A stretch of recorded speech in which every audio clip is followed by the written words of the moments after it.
నటి వరలక్ష్మి శరత్ కుమార్. ఈమె సౌత్ ఇండస్ట్రీలో లేడీ విలన్గా మంచి గుర్తింపు తెచ్చుకుంది. తెలుగులోనే కాకుండా తమిళ్లో కూడా బ్యాక్ టు బ్యాక్ మూవీస్లో నటించి ఆర్టిస్ట్గా మంచి పేరు తెచ్చుకుంది.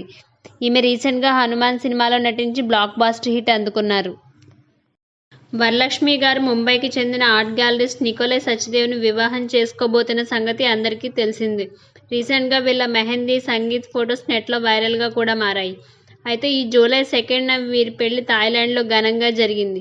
రీసెంట్గా చెన్నైలో గ్రాండ్ రిసెప్షన్ కూడా ఏర్పాటు చేశారు. వరలక్ష్మి గారు ఈ రిసెప్షన్లో చాలా చూడచక్కగా ఉన్నారు.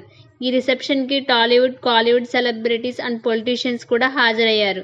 ఇండస్ట్రీ నుంచి రోజా గారు, సుహాసిని గారు, ఖుష్బూ గారు, శోభన గారు, రజనీకాంత్ గారి కూతురు ఐశ్వర్య గారు, బాలకృష్ణ గారు, హీరో సిద్ధార్థ్, ప్రభుదేవ గారు, కిచ్చా సుదీప్, వెంకటేష్ గారు, యాక్టర్ జీవా, రమ్యకృష్ణ గారు, యాక్టర్ నాజర్, ఇంకా తమన్, మరికొంతమంది రాజకీయ నాయకులు ఈ రిసెప్షన్కి హాజరయ్యారు.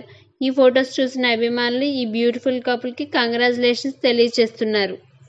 మీకు నా వీడియోస్ నచ్చినట్లయితే లైక్ చేయండి. మరిన్ని వీడియోస్ కోసం నా ఛానల్కి సబ్స్క్రైబ్ చేయండి.